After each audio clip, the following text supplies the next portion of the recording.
Welcome to the Dead Pixel Society podcast, the photo imaging industry's leading news source. Here's your host, Gary Peugeot. The Dead Pixel Society podcast is brought to you by Media Clip, Advertech Printing, and Independent Photo Imagers. Hello again and welcome to the Dead Pixel Society podcast. I'm your host, Gary Peugeot, and today we're joined by Ian Hatch of Hatchbox. And Ian's coming to us from the UK, and Ian is the guru of UK school photography, almost by accident. Hi, Ian. How are you today? Hey, hi, Gary. Great to see you and great to talk to you. I'm doing well. So, Ian, you're well known in the industry. You know, I met you at SPAC, I don't know, what was that, 2 or 3 years ago? Yeah. And I think the discussion was, hey, I see what you do at the Dead Pixel Society. I'm trying to do something similar in the UK with, photography. And you've had impressive success over there with building a community around the UK's volume photography market. But what's your story? How did you get into this business? Well, yeah. I'll touch on that very, very quickly. I mean, when we saw each other 3 or 4 years ago, it was a very strange time for me, but I was just starting and creating a community, I suppose, more so for the volume photography industry in the UK. I go to SPAC quite regularly. I go out to America and what they do out there, Calvin and the team, is pretty incredible. And I wanted to find, and the Dead Pixel Society and what you do as well, Gary, it just trying to get more collaboration is the key word they use out there. So collaboration, get together with people all over the UK. So we're trying to create a community. And so I did start a Facebook group at that time. But my original story, if you like, going right back to the beginning, it starts in 1990 as a youngish man, just over 20 odd years old. Right. I started working for a high street photographer in the UK in a place called Gloucester, which is in the Midlands in England. At that company, again, I didn't go to university or anything like that. I just ended up stumbling into a job that was an office job ultimately in a high street studio. It was really interesting, photography, people coming in off the streets, studio type stuff. But on the side, that company did class school photos for a number of schools in the area. It was, even thinking about it today, it was still a fairly good number. There were 30 or so schools that they had in the local area. And this is 1990. And when I joined that company, just to cut a long story short, 8 years later, we were doing 1,500 schools out of that office in that high street studio. Again, I will tell you, if you like, that it was all down to me. It wasn't 100% down to me. I was part of a group of people that came up with, you might say, a niche in the market, and I suppose the reason that business really exploded is because that niche became a tradition within schools now. Right, which is what's happening here in the US, right? Now, Now, at that time, were you attending any conferences, or this is all stuff you were doing on your side? No, at that time, it was literally a very small operation in the middle of England, and we were trying to just grow that business quickly, which we did do. And there were some conferences around the country at that time, but a lot of we had something called the PSPA, the School Photographers Association. Yep. I remember that very well. Yeah. But there was a UK version of it, but unfortunately it was very much aimed at sort of the top echelons of school photography. There was only a handful of businesses, and most of those businesses didn't really like talking to each other, and they were much bigger businesses. Right. So we did start attending that. I did start attending that occasionally with the company that I was at the time. But ultimately the growth of that business was down to what we in the UK have as levers in high school. So in high schools in America, you have graduation ceremonies. In the UK, we didn't really have any kind of celebratory thing, because 16-year-olds in the UK, it's different to the American market totally. We can't make much money out of our 16-year-olds in the UK. You do make quite a bit more money out in the UK because you get them into the studios and all that sort of stuff. So the concept and the niche we stumbled across was year groups. So we took large group photographs of the children in the year 16 levers, but we'd also take their individual and then create a product which was the group and the individual. So it's me and my year, if you like. Yeah. And instead of doing that at the traditional time of year that everybody does them, we did it in the spring. So it sort of filled a gap in the time of year that was traditionally quieter for businesses, but it was also in the lead time up to when children left. So this was all probably just as proms were getting really popular in America and Yeah, things yeah. like that. So it's a similar thing. We were trying to find ways in which we could celebrate the end of the child's life at school, 16-year-olds, but to go from, 30, 40 schools up to 1,500 schools in 8 years showed that there was we almost created a market ultimately for that. So it also meant that even if you had a photographer doing the normal stuff, we could actually do this at this time of the year. And then most of the time, schools would just use us because, they wanted that as well. And you'd end up building up your portfolio. So that was a very successful sort of 8 years grounding in volume photography for me, really. And then what happened is that company was purchased by the largest company in the UK. So I suppose if to compare it in American terms, like Life Touch purchasing a business, ultimately, we have a company called Tempest that is the dominant force in the UK. They purchased that business, Mm, and then I moved down to their headquarters, so Minneapolis, or as we call it, St. Ives. I moved down to St. Ives mm. to the head office area of where that business is located. So I worked for that company for a long time, 23 years, Wow. up until 1990, sorry, 2021, just after the pandemic, after the first year of the pandemic, I was made redundant by that company. So Now, was that pandemic related? I mean, were they having trouble because of the pandemic, or was it because, well, I you think know, you'll find is there's a lot of politics in sometimes the upper echelons of some of these sure, businesses, really. And absolutely. in that particular business, again, I would never talk negatively about any Of course business. not. And there were so many absolutely amazing people at that company. And there still are now. And I know a lot of people that have left and people that are still there. But what happened, I think, in the upper echelons, and again, this is me just saying this out loud, is that I felt that there was a couple of people who felt threatened in the higher level Hmm. by me and my, I suppose, ability might be the way to put it. So it fell to a couple of people to make a decision to decide that I was being made redundant. When it came to me as a huge shock, to be honest with you, I thought I was probably going to retire with that company. And I also remember when I started my new company, at the first school I walked into, I actually said it's Ian from Tempest. So, couldn't get him out. I couldn't get him out of my head even when I started my Right. new business, Boy, really. there's a But lot of people who are former Life Touch people who are going to feel that because they yeah, say the same thing, right? 100%. Yeah, I mean it's quite weird because when you love something so much, because I really did love that business for a long time, and all the people connected to it, to then not be connected to it Right. going forward, having to start again, it was really quite a hard time for me. Oh yeah, absolutely. I think a lot of people of a certain age, because it's no Mm, secret you're saying at the time that earlier it was you were in your mid 50s, right? That everyone yeah, runs yeah, into yeah, that, right? yeah.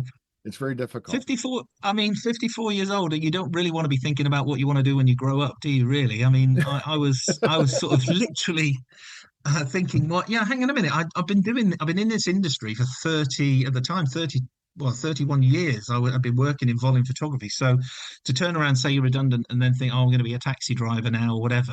It was, no, for me, it was like, no, I need to use these skills I've had for all this period of time. Right. So initially, the hard part of that, what I thought is that I need to get revenge. I was really quite revenge driven, not against the people that I liked, but against the company itself and the people that made that decision at the top Right. end, really. But yeah, it was quite interesting to have to start all over again, I suppose. But the great thing about that is I'd been trying to convince the company that I work for, the largest company in the country, to look at companies like Got Photo and look at some of the other offerings that were out there. So Right. so weirdly, I'd already been connected to Got Photo because I'd invited them to come to a head office of that company. Mhm. They did do that. The company I worked for previously didn't really want to know Mhm. about that because they have their own systems, they've got their own legacy, and they just wanted to carry on doing what they Sure. do. Then that actually paid dividends for me because as soon as they knew I was redundant, as soon as Got Photo knew I was redundant, they got in touch and said, would you like to get involved and work with us for a little while? So that helped me out because then I didn't feel useless as you would do if you're made redundant. Of course. Of Sometimes you course. Yeah. don't Yeah. feel as if you were. I thought, well, actually, people do care. So they got in touch. I worked with those guys as an ambassador, as a freelance for a while, mainly because I believed in what they were doing, and they were helping out lots of small operators around the country.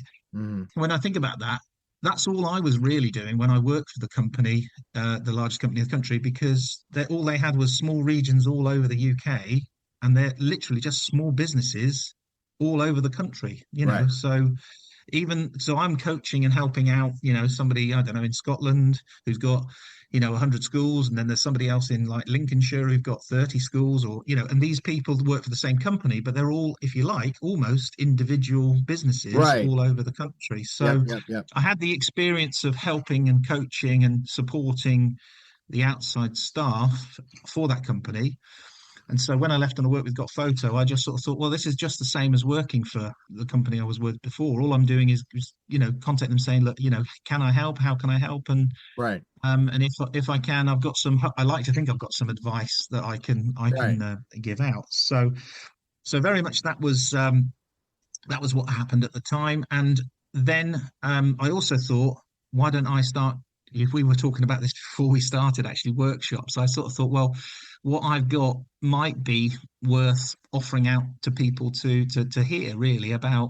I've seen businesses fail, I've seen businesses do really well, I've grown businesses quickly. So I thought I had quite a lot of a broad experience as a to help people grow their businesses, really. The company I worked for before, they do graduations, they do military photography, they do yearbooks. They just started, actually, ironically, they started doing Tempest Travel, which is ships photography. Yeah. Yeah.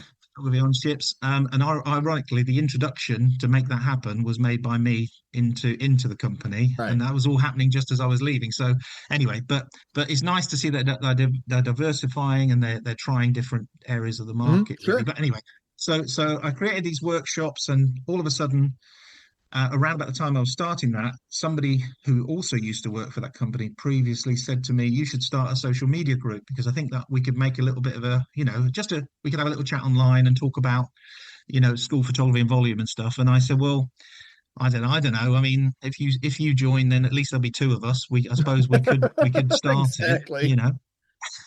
And so I did. That literally that day, I set up what's called MoFoto, MoFoto, and that's a social media group on Facebook.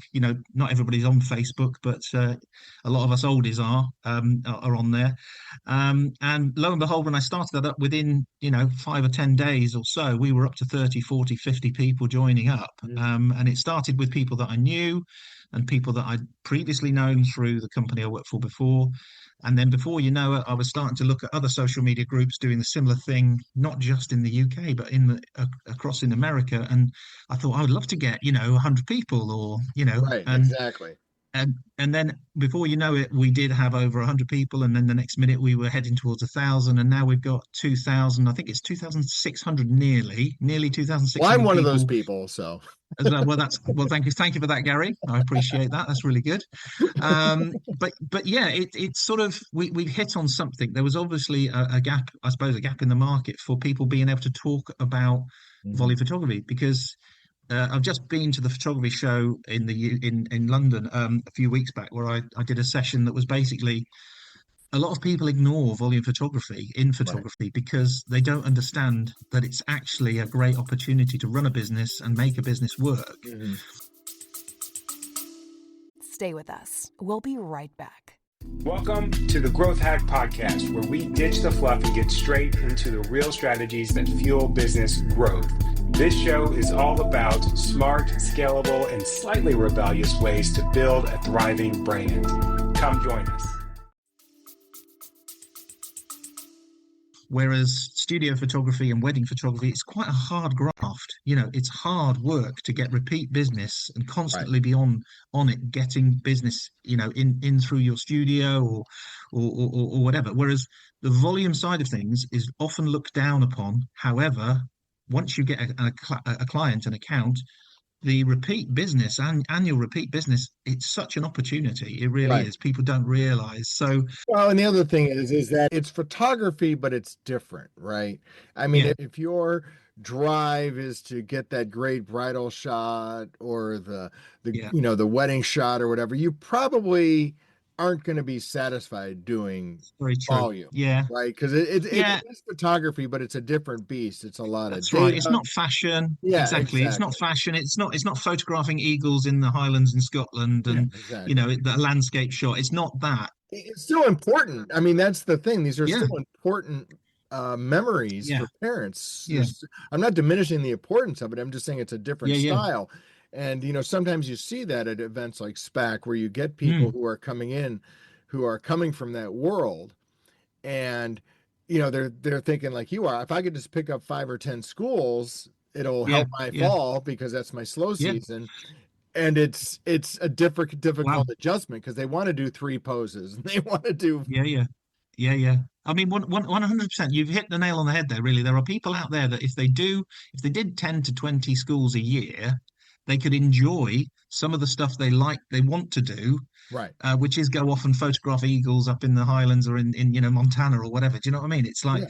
they could do that if they had a little volume business together. And what I suppose, when I'd left Tempest, I was even I didn't even think I was going to run a school photography business. I mean, the first thing I did after I was made redundant in March was the September of that year, and I'd done a bit of work for Got Photo in between. I thought, well, I know revenge. I need to get some revenge. My wife is a teacher. They're not having that school. I'm going to take it off them. So we took that school as our very first one about 6 months after I left that company. And when I saw the results, I realized that I need to do this for a living. I was like, I should be just doing this for a living. I reckon I can get 20 schools is what I thought. And I suppose the other thing to remember is that although I worked for the national company, I didn't have any contacts. I didn't know any teachers. I wasn't photographing in any of that stuff. I had to start completely from scratch, So what was your role at Tempest when you left? What was your like? Well, I was head of sales. That was my job, head of sales. But So you weren't I actually had calling on people. You were helping the salespeople call on people.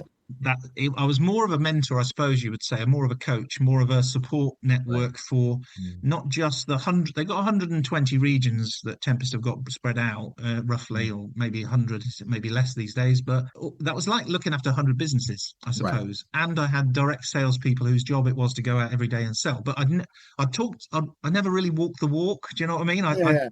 Well, it's interesting because if you look at that sort of mentality, wanting to be a mentor, wanting to be a coach, that dovetails completely into the Mofoto stuff.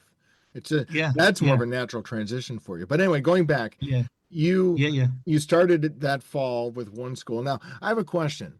One thing I've noticed is that for a lot of people, COVID was, because there was a pause there, that gave them a chance to reinvent the business, right? They went to a Got Photo, they went to a photo day, or whatever Captura's platform is, etc. They were able to evaluate that, but you didn't have to do that because you were starting from scratch.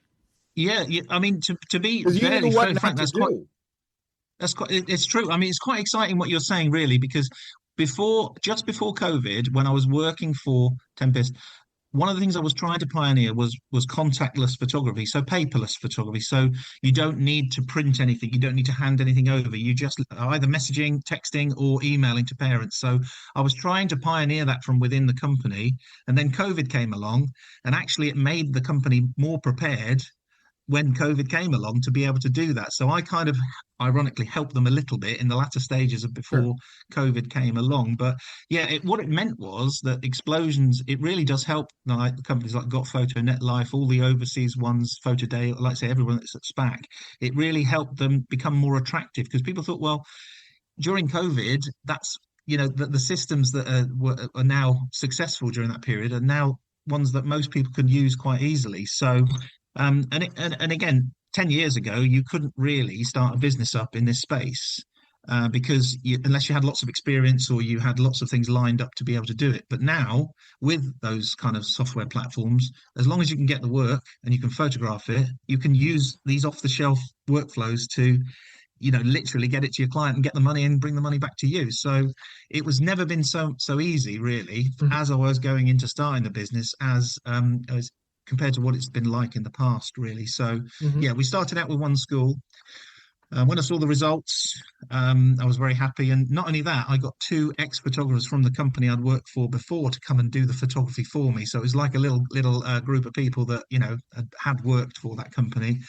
And that went very well. And then going into 2022, I decided I needed to do it properly. So I started to call on schools. And again, I had no contact, so I did it completely from scratch. As I went into 2022, I managed to get about 10 to 15 schools booked into the diary for that year. So I'd gone from one to 15 or so. But it was the middle part of the year where things really changed, because I met some guys at one of the conferences in London, and they had a augmented reality service basically. So they basically could link an image to a video. Mm-hmm. And the irony of that is that 7 years ago, when I worked for the other company, I was trying to find out ways in which that I could link video to a photo to make the photo more appealing Right. to the client. Now, what you have to remember is, in those situations, what I was trying to do was improve the sales of big groups. So we have a group of, say, 300 people in a photo, and at the moment you get 30 people who might buy that photo. It's the same picture, but you just get 30. Why aren't you getting, 300 or 500 people buying that picture instead of just the 30? So when I worked for that company, I was trying to work out how I could increase the sales of that. How could I go from 30 to, Right. it would just make so much more money. All you're doing is just getting more people, and they're all in the photo. So we started doing videos, after the group of people coming past the camera and waving at the camera and trying to say that this video is linked to this picture. Now, at the time, 7 or 8 years ago, it wasn't easy to find a way to link the two things together and make the print more desirable. So when I started my own business, I met these guys who had this augmented reality sort of, I suppose, solution. I said to them, look, if we can create a web service where I upload an image and I upload a video, and you give me a QR code that I hold over that I scan, and then I hold it over my print, and you make the print come to life, and the video is only available if you've got that photo. I said, can you do that? And eventually they said yes. They said, you just write out sort of a bit of a workflow that you'd like, and we'll try and do that for you.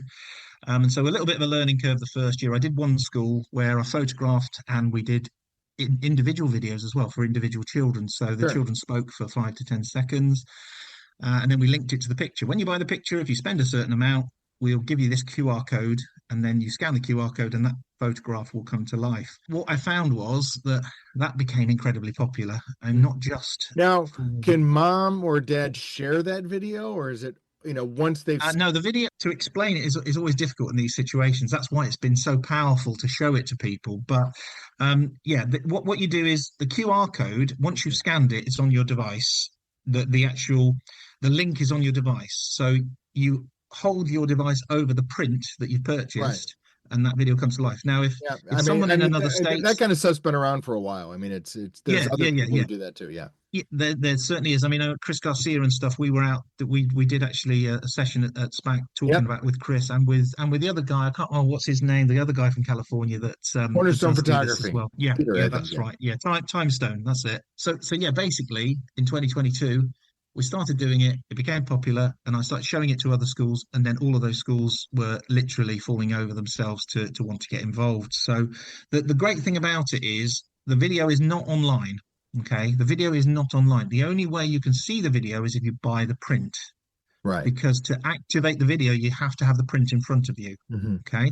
So if mum and dad live in different houses, mum needs one as well as dad.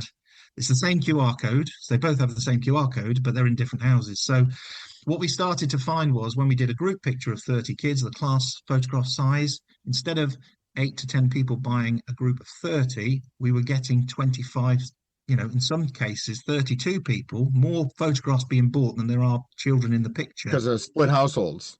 Yeah, and we knew we'd hit on something, because normally you get eight orders out of a 30, and you're ending up with 30 and sometimes more than 30, or you don't always get 100%, so 28, 27, whatever, but you were getting big numbers for one photo. So, and with one QR code. And so we knew we'd hit on something there. So moving memories that's what we ended up sort of naming it, if you like. Moving memories became a natural part of what we do. We wouldn't do it in the autumn term when you're doing the normal profitable stuff. So, most school businesses across the whole world, they have a portrait sort of term when they're just doing portraits, and that's what the parents buy. Yeah. And if you're doing, in our primary schools, they're not very big compared to America. If you do 300 children, you don't want to be stopping with every single one to do a video. Right. So we have taken the same concept we did with when I worked for the photographer in Gloucester many years ago. We created a niche. So the leavers have it. So you just do it for your leavers. Right. So you've already photographed them in the autumn term. Just before they're going to leave that school, you photograph them again, but you do a video with it this time. You sell the photographs in the normal way, but when the parents buy, they get this special Right. video they can only get if they buy their prints. So that has been really successful. So going into 2023, we were then heading towards 40 odd schools, and last year we're up to 66 now. Mhm. So to go from 1 in 20 at the end of 2021 to 66 in this year.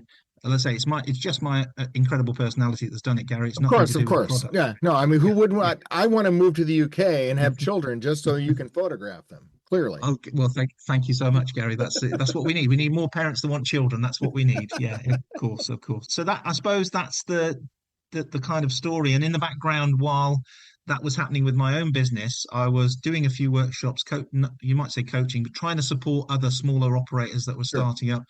And as similar to what's happened in America with Life Touches, you get people that have worked for that company for a long time that then decide to move on.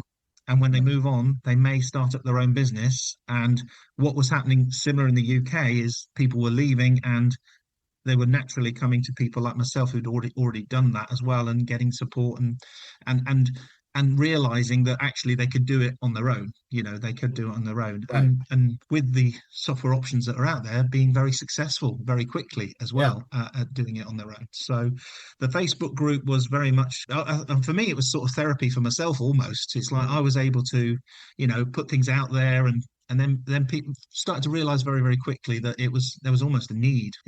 Other people wanted therapy too. Other people wanted to know that they were doing the same thing wrong in a different place, whether that's in the world or whether that's in the UK. I mean, most people in the group are UK. That's the huge majority. But there are now a lot of Americans because of SPAC. I've been out there. A lot of people have joined. Mhm. There's a lot of Australians in there.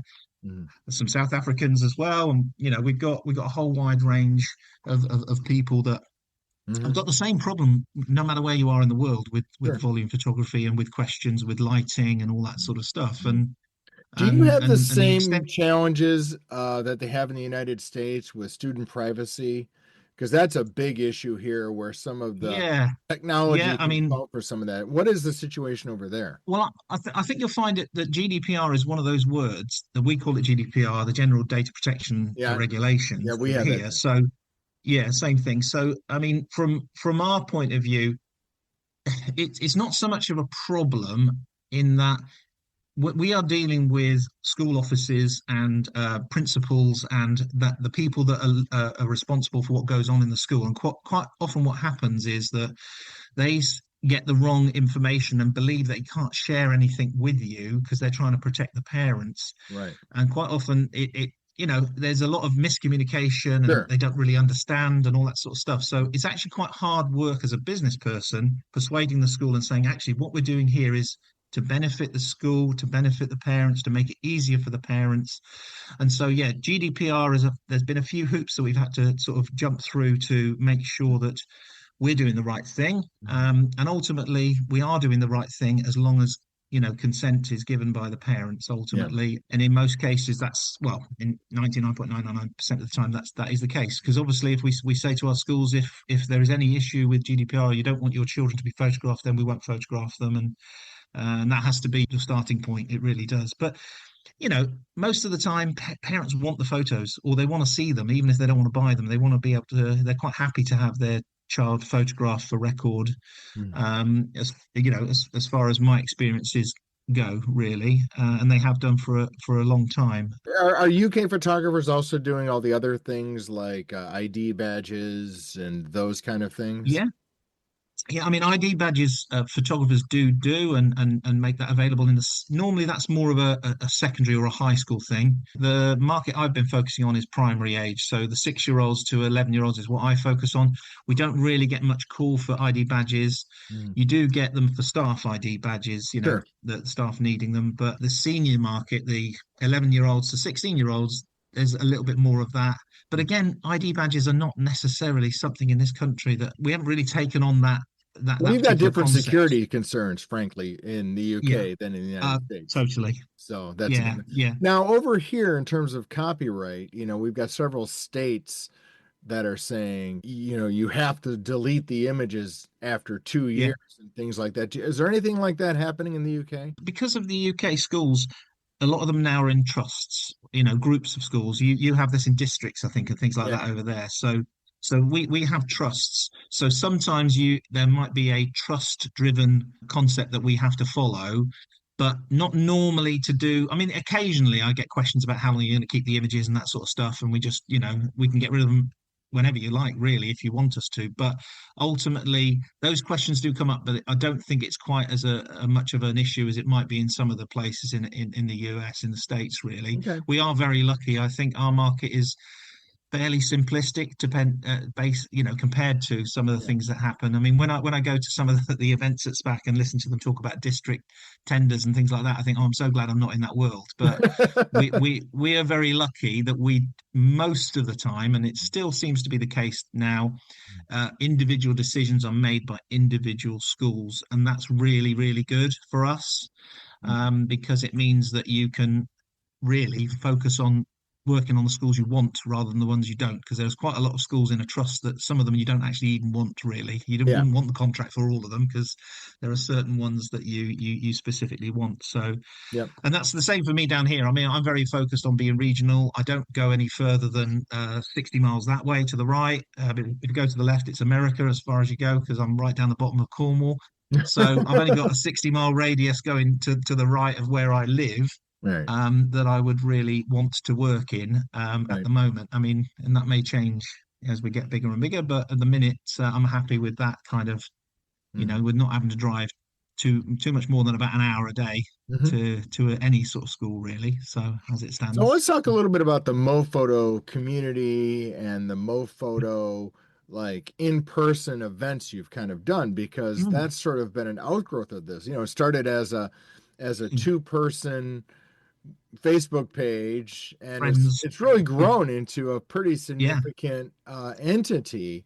Like you said, filling a vacuum that PSPA UK once held, and I don't think you know, I mean, SPAC has tried some. I know they did a meeting last year in the UK. I don't know if they did it this year, but it's certainly yeah. something that there's an appetite for. So you've tapped into that. Yeah. I mean, there's a couple of us in the industry. We mentioned a few names earlier. There's Harry out in Norway. There's a few in Europe, a few people, and nothing would please me more than to get a European version of Smack going, something like that. That would be really, really great. But I suppose in the meantime, the best version of it is the online community that we've currently got, Mhm. and that community, as I say, and now it's grown to the size it has grown to.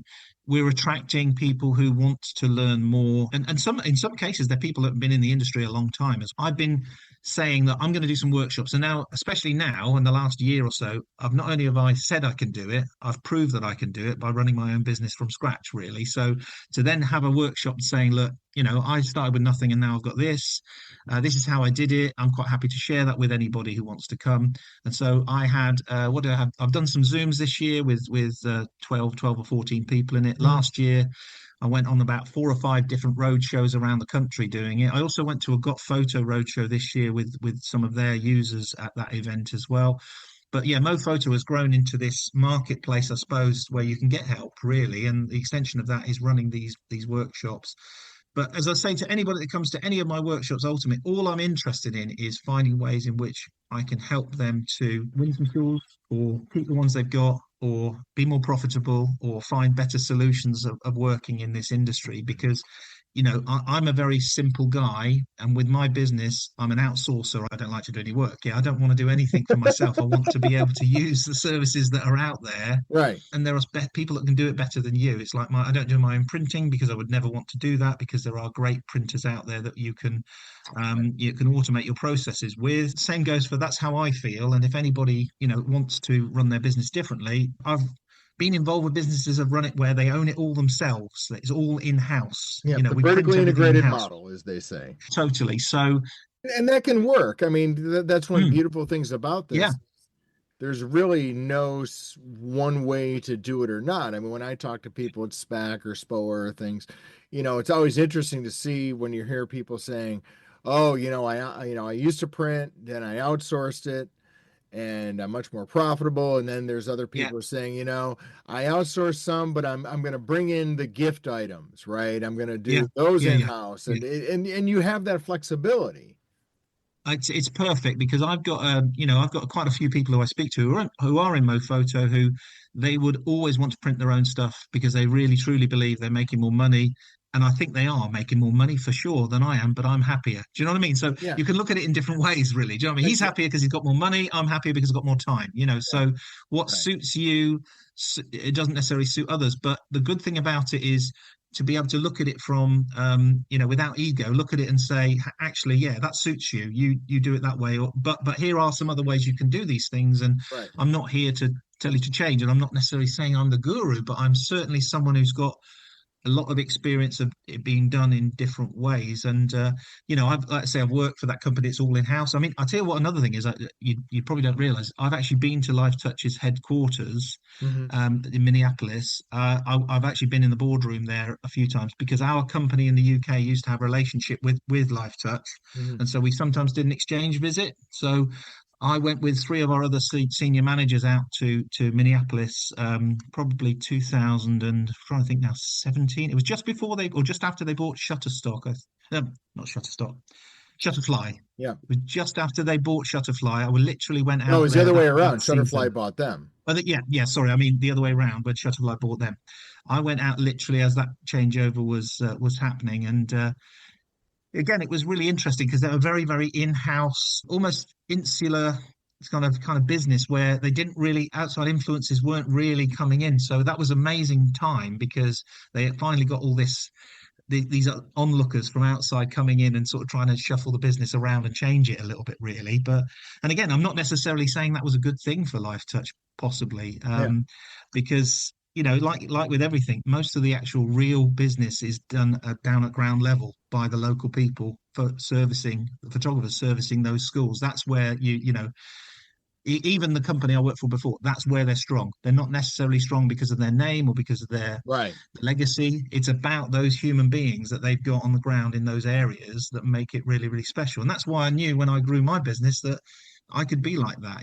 It's you just have to become the go-to person in your area, or one of the go-to choices in your area. That's why, especially with doing something like moving memories, it made me stand out a little bit. So I think I gained an advantage because I had Hmm. something totally different they'd not seen before. So that did help me with a fairly Hmm. quick increase in the numbers and stuff. Yeah. And you had the flexibility to be able to turn on a dime and do that. You want to introduce a new product, make a change, you don't have to run it up the district and run it up the corporate So and have somebody up high so make a true. decision, then run Yeah. it down, and then have 17 people in marketing look at it and everything else. You can pretty much. And then it still wouldn't go anywhere. Yeah, you're right. You're right. Do you know what I mean? Yeah, yeah, yeah. Honestly, it's so true. Some of these businesses, it was quite interesting. Life Touch as well. They talked about background replacement, or what they call it. The three-letter acronym was it BRT? They called it background replacement therapy. I always think of. Anyway, when I went to see Life Touch, they were almost upset that they'd introduced it to the market because it became a bit of a pain in the ass for them. Do you know what I Right, mean? yeah. It's like they created this new thing, which was quite good, and The you have parents all loved these it. different types. Parents loved it, yeah, exactly. But because they created it and they made it happen, it then became almost wanted, needed in the marketplace. It was interesting that their take on it was, oh my God, we've created this monster, Yeah. and We just and now the created more whole work industry for sort of is full. ourselves, and Yeah, yeah, ultimately. Yeah, yeah, exactly, right, exactly. right. So yeah, it just made me laugh. And that what's also made me laugh is my company that I used to work for is now doing the same thing down here. They've just started doing image replacement for backgrounds and things like that. But it's just good to have a community out there that Mhm. we can talk about these things really. And say I'm a massive fan of SPAC and what Calvin and Corey and even Matt, the younger ones they've got now coming through Mhm. on the board at SPAC at what they're doing, and again emulating that anywhere else in the world, especially in Europe would be brilliant, I think, really. And And the Facebook group is a little tiny bit of that, really, a little tiny bit of support for us out there. So Awesome. Well, where can people go for more information about MoPhoto, Hatchbox Photography, Moving Memories, all the other things that you're involved in? Where can people go for 100%, all Gary. that? Thank you very much for that. Well, you can. There's two things you can do. One is you just go to Facebook if you're not already part of the group. It's all about volume photography for schools, nurseries, sports, dance, mainly in the UK and Europe, but all across the world. We've got people from all over the world. So don't be frightened of joining that group. Facebook group is called MoPhoto, MoFoto. We also have a Facebook group for Moving Memories as well. So that's like a users and support group. So if you use Moving Memories in your business, or you want to, or you're interested in it, there's a support group called Moving Memories Support and User Group. Okay. That one's only got about 232 people in it because it's really new. And again, that's a place where I often post information about what I'm doing with Moving Memories and how I do things, because people always ask, how do you do it?